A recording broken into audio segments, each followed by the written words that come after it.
প্রিয় দর্শক, ২ বছর পর এসে আওয়ামী লীগ ছাত্রলীগের পক্ষ থেকে এখন স্পষ্ট হুমকি দেওয়া হচ্ছে। ছাত্রলীগের সাধারণ সম্পাদক ভিডিও বার্তায় যা বলেছেন, আওয়ামী লীগের কোনো নেতা তারা অনলাইনে কিংবা ভিডিওর মাধ্যমে যে ধরনের কথা বলছেন তাতে স্পষ্টত এটি বোঝা যাচ্ছে যে দেশের রাজনীতি সহসাই অবশ্যই চরম এক সহিংসতার দিকে যেতে চলেছে এবং এগুলো যে অনিবার্য পরিণতি সেগুলো আমরা আগে থেকেই আঁচ করতে পারছিলাম। ছাত্রলীগের সাধারণ সম্পাদক ভিডিও বার্তায় কী বলেছেন একটু আপনাদেরকে শোনায়, হয়তো এরই মধ্যে অনেকেই জেনেছেন, তারপরে একটু বলি আলোচনার সুবিধার্থে। তিনি বলছেন, যে হাত ছাত্রলীগের নেতা কর্মীদের দিকে ধেয়ে আসছে সেই হাত গুঁড়িয়ে দেওয়া হবে। প্রকাশ্যেই ঘোষণা দিচ্ছি, রাজনৈতিক সমীকরণ বদলে দেব। প্রকাশ্যেই ঘোষণা দিচ্ছি, আন্দোলন সংগ্রামের মধ্য দিয়ে যে পরিণতি নিয়ে আসতে হয় সেটি আমরা করব। আমরা বারবার বলছি, রাজনীতিটাকে ইনক্লুসিভ করুন, নিষেধাজ্ঞা প্রত্যাহার করুন।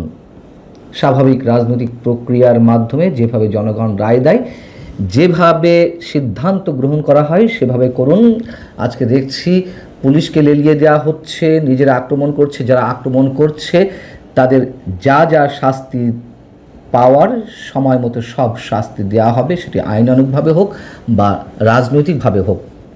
এবং তিনি ঘোষণা দিয়েছেন যে যদি সরকার সংশোধনের পথে না যায় তাহলে এর মাসুল সরকারকেই দিতে হবে এবং আমরা স্পষ্ট করে বলছি, এর শেষ না দেখে আমরা ছাড়ব না। এই হচ্ছে মোটামুটি ছাত্রলীগের সাধারণ সম্পাদকের ভিডিও বার্তার বক্তব্য।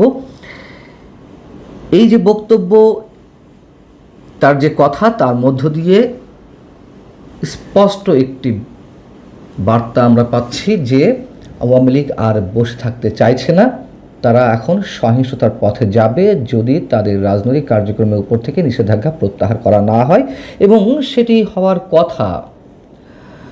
যারা মনে করছেন যে সরকার কবে আওয়ামী লীগের রাজনৈতিক কার্যক্রমের উপর থেকে নিষেধাজ্ঞা প্রত্যাহার করবে, তারা সেই দিন পর্যন্ত সুবোধ শিষ্ট বালক বা মানুষের মতন অপেক্ষা করবে, ঠিক চরম ভুল। এই কথাটি আমরা শুরু থেকেই বলে আসছি এবং দৃশ্যমান তাদের যে উপস্থিতি আমরা দেখলাম যে রোববার কুমিল্লায় শত শত নেতাকর্মী নিয়ে ছাত্রলীগ মিছিল করেছে। সেখান থেকে 40 থেকে 45 জনকে আটক করা হয়েছে। এর আগে শনিবার কুমিল্লার একটি আসন থেকে নির্বাচিত সাবেক এমপি আকামা বাহাউদ্দিন ঘোষণা দিয়েছেন একটি অনলাইন বার্তায়, যে তার বক্তব্যটি ছিল এরকম: আজ 6 জুনের পরে যদি আমার কোনো কর্মীর গায়ে হাত তোলা হয় তাহলে আমি কর্মীদের বলবো, শুধু মনে মনে তালিকা করে রাখুন, লিস্ট করে রাখুন। আওয়ামী লীগ নেতাকর্মীদের উপর প্রায় 2 বছর ধরে নির্যাতন, হত্যা চালানো হয়েছে। বিএনপি, জামাত এবং এনসিপি নেতাদের উদ্দেশ্যে কোনো ছাড় দেওয়া হবে না, 1 ইঞ্চিও ছাড় দেওয়া হবে না। এবং তার এই বক্তব্যের পরপরই আমরা দেখলাম যে রোববার কুমিল্লায় বিশাল একটি মিছিল। শুক্রবার আমরা দেখলাম যে নোয়াখালীতে হাজার হাজার মানুষের মিছিল হয়েছে ছাত্রলীগের নেতৃত্বে। পুলিশ কোনো বাধা দেয়নি বা বাধা দেওয়ার সাহস পায়নি।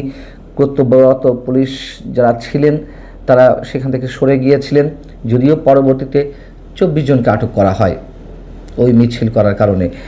যদি পুলিশ বাধা দিত কী হতো? নিশ্চয়ই রক্তপাত ঘটত, হয়তো তুমুল সংঘর্ষের সৃষ্টি হতো। সেই সংঘর্ষটিও আমরা খানিকটা দেখেছি যে শনিবার নোয়াখালীতে ছাত্র দল এবং আওয়ামী লীগের নেতাকর্মীদের মধ্যে সংঘর্ষ হয়েছে, আহত হয়েছে 6 জন। এই যে আলামতগুলো দেখা যাচ্ছে, এই আলামতগুলো স্পষ্টতই আমাদের রাজনীতির জন্য, আমাদের সমাজের জন্য, রাষ্ট্রের জন্য, দেশের জন্য, সরকারের জন্য কারোর জন্যই ভালো নয়। এটিও আমরা অনেক আগে থেকেই বলে আসছি যে মানে রাজনীতি কোনো সহনশীলতার দিকে যাচ্ছে না বা যাবে না। এর মধ্যে আমরা দেখলাম যে গত 4 জুন বিএনপির মহাসচিব, স্থানীয় সরকার মন্ত্রী মির্জা ফখরুল ইসলাম আলমগীর একটি অনুষ্ঠানে তার যে বক্তব্য সেটির মধ্য দিয়ে আমরা একটা ইতিবাচক দিক খুঁজে পেতে পারি। তিনি সেই বক্তব্যে একটা পর্যায়ে বলছিলেন যে বাংলাদেশের সহনশীল ও গণতান্ত্রিক রাজনৈতিক সংস্কৃতি প্রতিষ্ঠা করতে চায় বিএনপি। সব রাজনৈতিক দলকে তাদের কর্মকাণ্ড পরিচালনা, মতামত প্রকাশ এবং জনগণের সামনে যাওয়ার সুযোগ দিতে হবে। জনগণই ভোটের মাধ্যমে তাদের প্রতিনিধি নির্বাচন করবে। যদি সত্যি সত্যি আওয়ামী লীগের উদ্দেশ্যে তার এই মন্তব্য হয়ে থাকে, সেটি অবশ্যই ভালো। এবং একথা আমরা জানি যে নানানভাবে আন্তর্জাতিকভাবে সরকারের উপরে একটি চাপ সৃষ্টি করা হচ্ছে আওয়ামী লীগকে রাজনৈতিক অধিকার ফিরিয়ে দেওয়ার জন্য। এবং কখনো কখনো শোনা যায় যে 6 মাস 1 বছরের মধ্যে এটি নর্মাল হবে। কখনো কখনো শোনা যায় যে যেই নির্বাহী আদেশে আওয়ামী লীগকে নিষিদ্ধ করেছিল ইউনূস সরকার, সেটি আইনে পরিণত করা হয়েছে ইচ্ছাকৃতভাবে, যাতে বলটি আদালতের কোর্টেই চলে যায়। সেখানে কেউ রিট করবে আওয়ামী লীগের হয়ে, আদালত হয়তো বলবে যে না, যে আইনে এটি নিষিদ্ধ করা হয়েছে আওয়ামী লীগকে, সেটি বৈধ নয়, আওয়ামী লীগ বৈধ হয়ে আবার ফিরে আসবে। কিন্তু সেখানে আবার বিপদও রয়েছে। আওয়ামী লীগ হয়তো ভাবছে যে যদি আদালতে এই ধরনের রিট কেউ করে, যদি আদালত সেই খারিজ করে দেয়, তাহলে তো মানে আম ছালা দুটিই গেল, তখন আর ফিরে আসার পথ খুব সহজে পাওয়া যাবে না। এবং আন্তর্জাতিক অপরাধ ট্রাইব্যুনালে আওয়ামী লীগ এবং তাদের নেতাদের বিচার সম্পন্ন না হওয়া পর্যন্ত আওয়ামী লীগের রাজনৈতিক কার্যক্রম নিষিদ্ধ রাখার যে সিদ্ধান্ত অন্তর্বর্তী সরকার নিয়েছিল, সেই সঙ্গে আরেকটি সিদ্ধান্ত নিয়েছিল যে আন্তর্জাতিক অপরাধ ট্রাইব্যুনাল আইনের সংশোধনী প্রস্তাব, অর্থাৎ যে সংশোধনের মাধ্যমে কোনো রাজনৈতিক দল বা তার অঙ্গ সংগঠন বা সমর্থক গোষ্ঠী যদি সন্ত্রাসী কর্মকাণ্ডে লিপ্ত হয়, তাদেরকে নিষিদ্ধ ঘোষণা করতে পারবে বা শাস্তি দিতে পারবে। বিষয় হচ্ছে যে তখন থেকেই এই আলোচনাটি উঠেছিল যে কবে আওয়ামী লীগের বিরুদ্ধে রায় ঘোষিত হবে, আওয়ামী লীগের শাস্তি হবে, অথবা আওয়ামী লীগের নেতাকর্মীদের বিচার সম্পন্ন হবে। 8 বছর, 10 বছর, 15 বছর যদি লাগে, সে পর্যন্ত কি আওয়ামী লীগ বসে থাকবে? আওয়ামী লীগকে সে পর্যন্ত ঠেকিয়ে রাখা যাবে? নিশ্চয়ই না। নিশ্চয়ই সেই পর্যন্ত আওয়ামী লীগ বসে থাকবে না, বসে থাকার কথা নয়।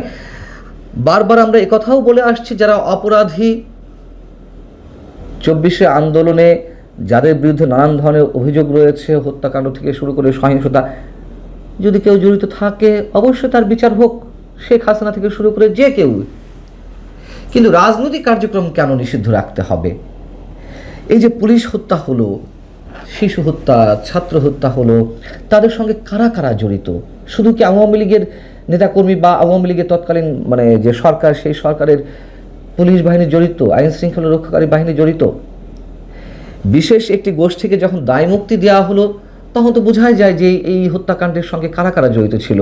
এবং আন্দোলনের সামনের সারিতে যারা ছিলেন, তারা তো প্রকাশ্যে এই কথা স্বীকার করেছেন যে আমরা তারা যদি সহিংসতা না করতো, তাহলে সরকারের পতন হতো না খুব সহজে।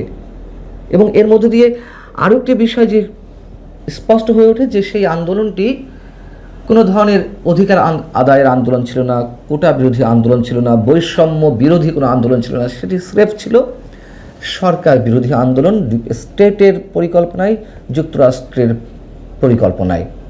এটা স্পষ্ট, এখানে কোনো লুকোচুরি কিছু নেই। অনেকে এর বিরোধিতা করতে পারেন, কিন্তু নিশ্চয়ই একাংশ মনে করি আমরা যে এটি স্রেফ সরকার পতনের আন্দোলন ছিল। যদিও সেই আন্দোলনে অসংখ্য মানুষ রাজপথে নেমেছিলেন। কেন নেমেছিলেন সেই বিষয় নিয়ে আলোচনা করেছি এর আগে, যে তখন বঙ্গবন্ধুর নামে স্লোগান দিয়ে মুক্তিযুদ্ধের চেতনার বুলি আউড়িয়ে সাধারণ মানুষকে হিপনোটাইজ করা হয়েছিল, প্রতারণা করা হয়েছিল। তারপর দেখলাম যে সেই আন্দোলনের নেতৃত্বে যারা ছিলেন, তারা কিভাবে পুরো দেশকে উল্টে পাল্টে দিয়ে 47-এ ফিরিয়ে নিতে চেয়েছে, পাকিস্তানি ভাবাদর্শে এই রাষ্ট্রকে গড়তে চেয়েছে, এবং মুক্তিযুদ্ধকে, 71কে অস্বীকার করা হয়েছে, সংবিধান ছুঁড়ে ফেলার কথা বলা হয়েছে। আমরা তো দেখেছি। এবং সেই জায়গা থেকেই অবশ্যই কোটি কোটি মানুষের মধ্যে এক ধরনের আত্মোপলব্ধি এসেছে। যারা সমর্থন দিয়েছিলেন সেই আন্দোলনকে, সেটি অবশ্যই তারা প্রতারণার শিকার হয়েছে সেটিতে।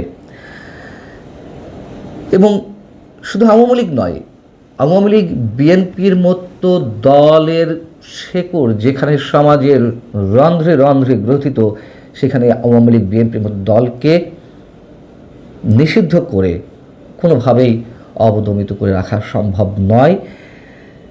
এবং তাতে কি হয় সে কথা আমরা বরাবরই বলে আসছি।